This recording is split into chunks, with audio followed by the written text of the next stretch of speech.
안녕하세요. 오늘은 전자기파와 통신에 대해서 공부해 보도록 하겠습니다. 전자기파와 통신 단원 중에서 첫 번째로 우리가 해야 될 거는 전자기파의 간섭과 회전에 대한 이야기인데, 이 단원을 이해를 하려면 물리원에서 배웠던 파동의 종류, 특징들에 대해서 이미 파악을 하고 계셔야지만 내용을 이해할 수 있어요. 우리가 혹시 까먹었을 수도 있으니까 파동의 종류랑 특징들에 대해서 간단히 한번 다시 상기시켜보고 그 다음에 본격적인 수업 들어가도록 하겠습니다. 자, 파동에는 크게 두 가지 종류가 있죠. 뭐가 있지? 그지, 횡파와 종파가 있어요. 자, 횡파는 뭐가 횡파인가요? 파동이 진행하는 방향이랑 진동하는 방향이랑 수직인 파동, 이런 걸 우리가 횡파라고 하고, 그 횡파의 대표적인 예로는 물결파, 지진파, S파, 전자기파 등이 있고, 우리가 해야 되는 이 전자기파가 바로 횡파에 해당된다라는 거 기억해 두시면 됩니다. 자, 종파라는 것도 있는데, 종파라는 건 뭐냐면 파동이 진행하는 방향, 진행도 이렇게 횡으로 하고 진동 방향도 양쪽으로, 그래서 이렇게 모여있는 곳을 밀한 곳, 뜸뜸 있는 곳을 소한 곳이라고 합니다. 이 종파의 대표적인 예는 뭐가 있죠? 그렇죠, 맞아, 소리, 음파가 있고 지진파의 피파가 대표적인 종파의 예입니다. 자, 이때 우리가 알아둬야 할 거는 매질이 직접 여기서부터 여기까지 이동을 하는 게 아니라 매질은 제자리에서 진동만 하고 에너지를 옆으로 전달해 준다는 거, 그거 물리원에서 이미 익히 배우셨을 거라고 생각을 합니다. 자, 파동 표시할 때 파동 각각의 부위들을 우리가 알고 있어야 이 단원을 이해할 수 있겠죠. 자, 파동에서 요 볼록 올라온 부분, 또 볼록 올라온 부분, 이 부분을 마루라고 하죠. 그리고 쑥 들어간 부분을 골이라고 하고, 요 마루와 마루 또는 골과 골 사이를 뭐라고 하지? 파장이라고 하고, 이렇게 표시하고 람다라고 읽죠. 그 다음에 진폭은 뭔가요? 중심, 제로점에서부터 마루까지, 또는 중심에서부터 골까지, 여기를 우리가 진폭이라고 합니다. 자, 파동에서 가장 많이 나오는 용어 중에 하나가 또 주기라는 게 있는데, 주기라는 건 뭐냐면 매질이 띵 하고 한 번 진동하는데 걸리는 시간을 우리가 주기라고 하고요. 이 주기와 역수 관계에 있는 애를 진동수라고 하는데, 진동수는 1초 동안 몇 번 얘가 진동했느냐, 그 횟수를 얘기를 합니다. 그래서 주기와 진동수 관계가 역수 관계가 있다라는 걸 알아두시면 되겠습니다. 자, 그럼 파동의 속도는 어떻게 구하나요? 파동의 속도 우리 이미 배웠어요. 속도라는 건 어떻게 구하지? 시간분의 거리로 구하죠. 이때 이 파동에서의 시간은 뭐예요? 일단 한 번 진동하는데 걸린 시간이니까 주기가 시간이 되겠죠. 그 다음에 이동한 거리는 뭐에 해당이 돼요? 여기서부터 여기까지 얼만큼 이동했냐? 파장에 해당이 됩니다. 그래서 이렇게 쓸 수 있고, 이 주기가 진동수와 역수이니까 얘는 이런 관계식으로도 나타낼 수 있다. 그래서 다시 한번 정리하면 파동의 속도는 주기분의 파장 또는 진동수 곱하기 파장으로 구할 수 있고, 요 식은 반드시 이 단원에서는 알고 계셔야 하는 공식입니다. 반드시 기억을 해주세요. 자, 그럼 본격적으로 파동의 간섭에 대해서 공부해 보도록 하겠습니다. 파동의 간섭은 크게 둘로 나눌 수 있는데, 자, 여기 왼쪽에 있는 그림처럼 중첩되는 파동 두 개가 서로 마주보는 방향으로 오다가 요 가운데서 만나죠. 중첩됐을 때 그 합성된 파가 진폭이 원래 요 진폭보다 훨씬 더 많이 커지는 요런 간섭을 우리가 보강 간섭이라고 해요. 보강 간섭. 자, 근데 이런 보강 간섭과 다르게 서로 마주보고 진행한 파장이 중첩됐을 때 서로 방향이 반대여가지고 제로가 됐어. 아니면 진폭이 엄청 작아졌어. 이런 간섭을 상쇄 간섭이라고 합니다. 그래서 파동의 간섭에는 크게 두 가지가 있다는 거, 보강 간섭과 상쇄 간섭이 있다. 그리고 보강 간섭은 진폭이 커지는 간섭, 상쇄 간섭은 진폭이 작아지거나 0이 되는 간섭이다. 자, 이런 간섭에 대한 실험을 영이라는 사람이 했는데, 자, 어떻게 했냐면요. 자, 영의 간섭 실험 보시면 레이저를 이용했고요. 여기 보시듯이 레이저를 이용했고, 이 레이저를 이중 슬릿에 비추고 요 뒤에 스크린에 어떤 결과가 나타나는지 보는 거예요. 자, 그러면 요 스크린에 간섭무늬라는 무늬가 나타나는데, 이 무늬가 나타나는 이유는 뭐냐면 요 레이저 빛이 슬릿을 통과했을 때 요 빛이 가지고 있는 파장이나 위상 같은 빛이 이중 슬릿을 지나면서 하위연스 원리라는 그런 원리에 의해서 뭔가 파형을 만들고, 그 파형이 스크린에 간섭을 하기 때문에 무늬가 생기는데 그런 간섭 무늬를 통해서 우리가 빛이 파동이다 라는 걸 알 수 있는 거예요.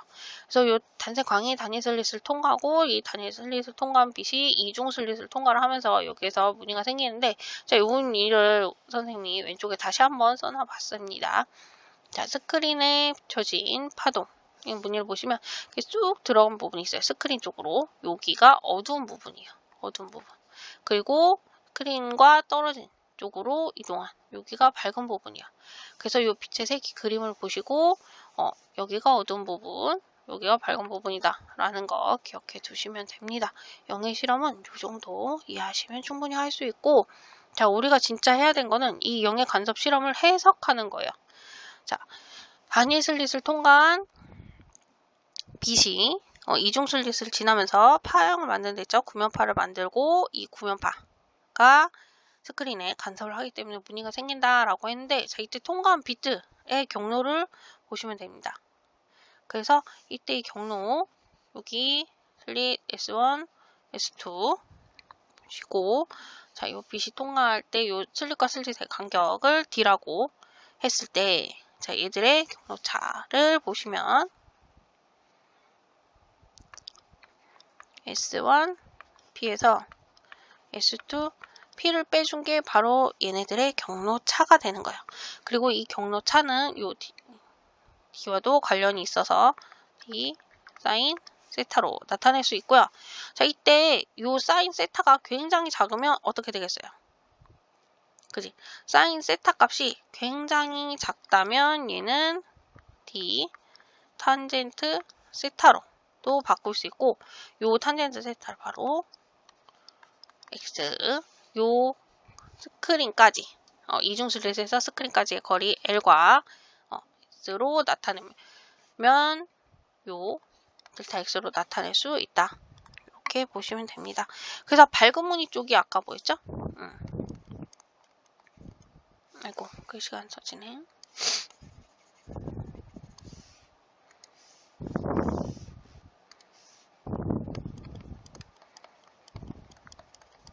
밝은 무늬 쪽이 보강 간섭이 일어난 부분이고 이 보강 간섭이 일어난 부분은 아이고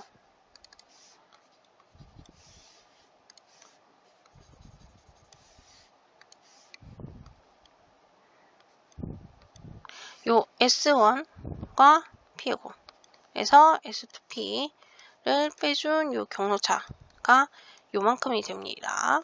그래서 이렇게 쓸 수 있고요. 이때 요 M은 뭐냐면 첫 번째, 두 번째, 세 번째 0, 1, 2, 3 이렇게 정수배이다 라고 보시면 돼요. 이 빛이 하나로만 있는 게 아니라 앞에서 보셨듯이 이렇게 퍼져나가기 때문에 0, 1, 2, 3 이렇게 기억하시면 됩니다. 그 다음에 어두운 부분은 아까 어떤 부분이었죠? 어두운 무늬는 쑥 들어간 부분이었지. 상세 간섭이 일어나는 부분이다.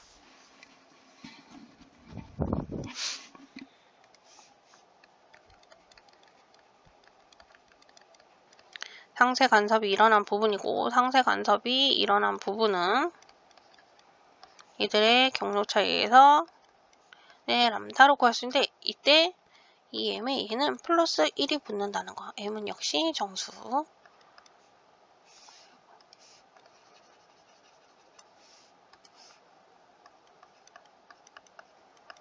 이렇게 된다는 거. 그래서 우리가 구하고자 하는 요 경로.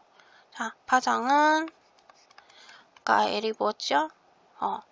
이중 슬릿과 스크린 사이 거리. 요 L에다가 슬릿 사이의 간격. 도트 X 무늬 사이의 거리. X는 무늬 사이의 거리로 구할 수 있다 하는 거.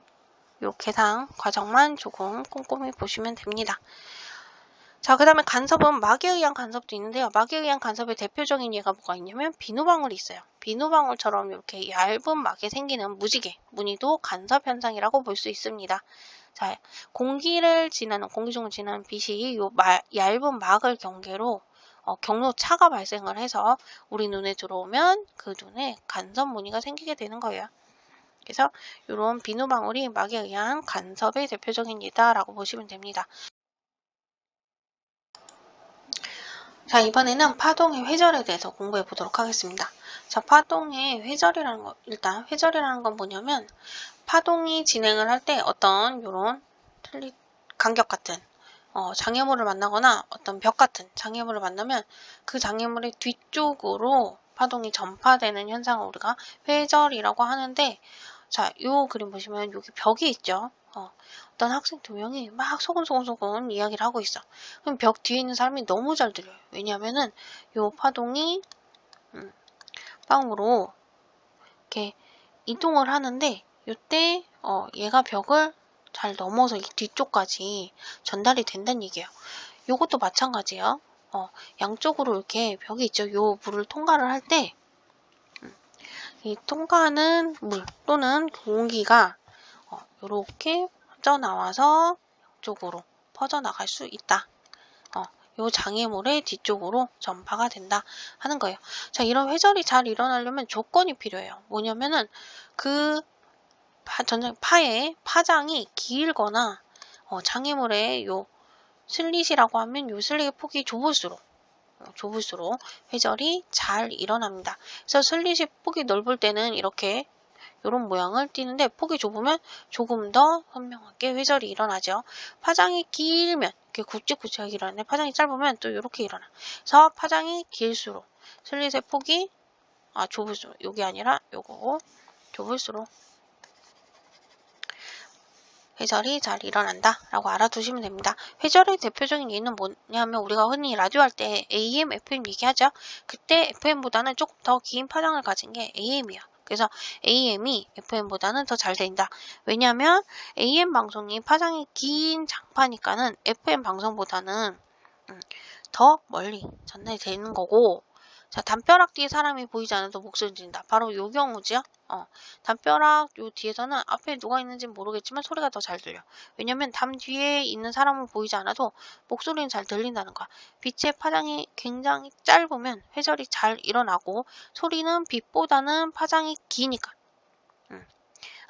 빛은 파장이 짧아요. 파장이 짧기 때문에 회절이 잘 안 일어나는데, 선생님이 좀 전에 잘 일어난다고 했죠? 정정하겠어요. 빛은 파장이 짧아서 회절이 잘 안 일어나지만, 요 아이들이 떠드는 소리의 파장은 빛에 비해서는 파장이 길기 때문에 회절이 잘 일어나요. 아까 뭐라 했지? 파장이 길면 잘 일어난다고 했잖아. 그래서 파장이 긴 소리는 빛보다 회절이 잘 일어나기 때문에 담장 뒤쪽으로까지 전달이 된다 라는 것까지 알아두시면 됩니다. 자, 오늘은 파동의 간섭과 회절에 대해서 공부해 보았습니다. 수고하셨습니다.